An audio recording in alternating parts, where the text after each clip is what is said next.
guys ang aming truck. Tumigil kami dito sa gitna ng aming biyahe. At ang driver namin naligo guys. Ayan guys, nandito kami. Ang driver namin na yun, nagsashower Mashallah. Yun, ligo. Dito kami sa gitna ng bundok. Ayun, aking kasama, yung partner ko, doon Ayan guys, kung nakikita nyo ang bulubundukin dito sa Africa guys. Ang lugar dito guys, kung nakikita nyo, ayan, bato, buhangin. Ayan, ayan lang ang puno Ayan, may mga puno rin naman guys.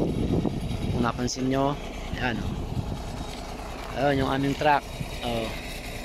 Yan ang aming sinakyan nga guys. Ayun ang driver namin tapos nang maligo. Kita nyo naman macho. Ayan. Yan, halis na kami. Tapos nang maligo yung aming driver. Sakay na ulit kami sa truck.